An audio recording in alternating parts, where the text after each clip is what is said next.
जंग ने एक बार फिर से अब भयानक रूप ले लिया है।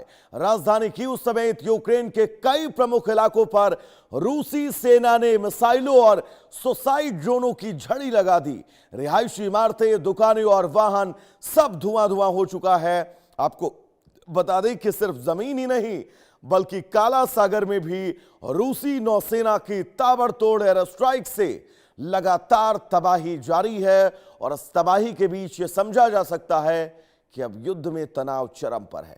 यूक्रेन में मचती इस तबाही के बीच पश्चिमी देशों के बीच धड़कनें तेज हैं, क्योंकि नाटो की पूर्व सीमा पर रूसी सैन्य गतिविधियों में भारी इजाफा देखा जा रहा है। सवाल उठने लगे हैं कि क्या पुतिन का अगला निशाना नाटो देश बनने वाले हैं। हालांकि खुफिया रणनीतिकारों का मानना है कि रूस फिलहाल नाटो के किसी सदस्य देश पर सीधे हमले की योजना नहीं बना रहा है, लेकिन सीमा पर बढ़ते सैन्य जमावड़े ने विश्व युद्ध जैसी आशंकाओं को जरूर हवा दी है। पूरे यूरोप में हाई अलर्ट और पश्चिमी देश रूस के हर कदम पर अब पैनी नजर टिकी हुई है। तो दोस्तों, अब आपको समझाते हैं कि आखिर ये खबर है क्या और इस खबर को आप तक पहुंचाना महत्वपूर्ण क्यों है और इस खबर के मायने क्या हैं। तो दरअसल रूसी सेना ने यूक्रेन की राजधानी कीव पर मिसाइलों और ड्रोन से भीषण हमला बोला है। रूसी हमलों के बाद कई रिहायशी इलाके ऐसे हैं, इमारतें ऐसी हैं, दुकानें ऐसी हैं, गाड़ियां ऐसी हैं जो जलकर पूरी तरह से खाक हो चुके हैं और ग्राफिक्स के जरिए हम आपको ये पूरी कहानी विस्तार से समझा रहे हैं। रूसी हमलों के बाद कई रिहायशी इमारतें, दुकानें और गाड़ियां जलकर खाक हो चुकी हैं। ये बहुत महत्वपूर्ण है। अगली स्लाइड। काला सागर में भी रूस ने सैन्य ठिकानों और रणनीतिक मार्गों पर अपने हमले बहुत तेज कर दिए हैं। नाटो की पूर्वी सीमा पर रूसी सेना की संदिग्ध गतिविधियां और चहलकदमी बहुत ज्यादा तेज हो चुकी है। बढ़ते तनाव के बीच क्या रूस नाटो पर हमला करेगा, इस पर अब वैश्विक बहस छिड़ गई है कि क्या वाकई अब नाटो देशों पर रूस हमला करने वाला है। हमारे साथ दो मेहमान जुड़े हुए हैं। लेफ्टिनेंट कर्नल एस सोडी जुड़े हुए हैं, डिफेंस एक्सपर्ट हैं। सर, बहुत स्वागत है आपका। रवि अरोड़ा जी हैं, विदेश मामलों के जानकार हैं। रवि जी, आपका भी बहुत स्वागत है इंडिया न्यूज पर। सबसे पहला सवाल रवि जी मैं आपसे ही करना चाहूंगा, इन हालातों के बीच क्या ये समझा जाए जिस युद्ध को पिछले 5.5 साल से बस ढकेला जा रहा था, वो युद्ध अपने नतीजे पर पहुंचने वाला है? जी वैभव जी, लगता है अब, क्योंकि रूस को लग चुका है कि नाटो देश प्रत्यक्ष रूप से ना सही लेकिन अप्रत्यक्ष रूप से सिर्फ यूक्रेन को मदद कर रहे हैं, चाहे हम आर्थिक रूप से कहें चाहे हथियारों से कहें।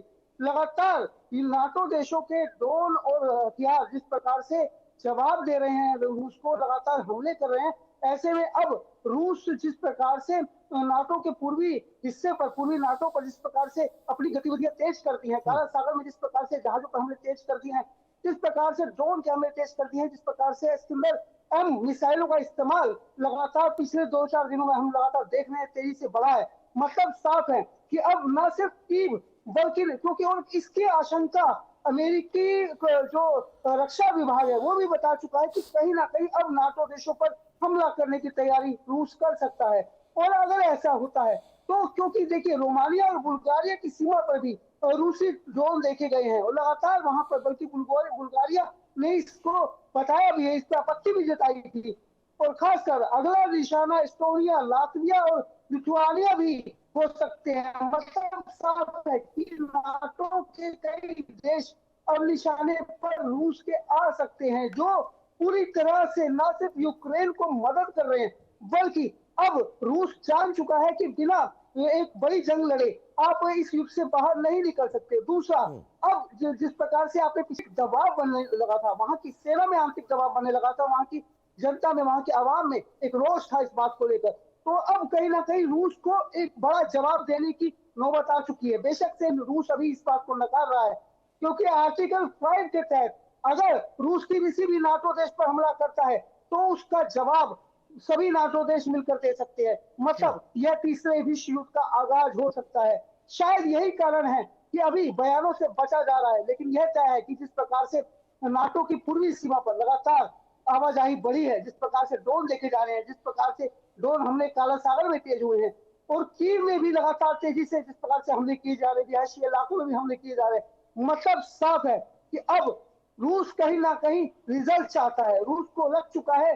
और इसका खतरा 2029 तक की जो तैयारी रूस कर रहा है, उसको लेकर भी नाटो देश आशंका जता चुके हैं। वो इसको लेकर अमेरिका खुफिया विभाग की बात करें या हमारे वहां की सुरक्षा एजेंसियों की बात करें, वो भी जता चुकी हैं कि रूस पहले से ताकतवर होने की तैयारी कर रहा है।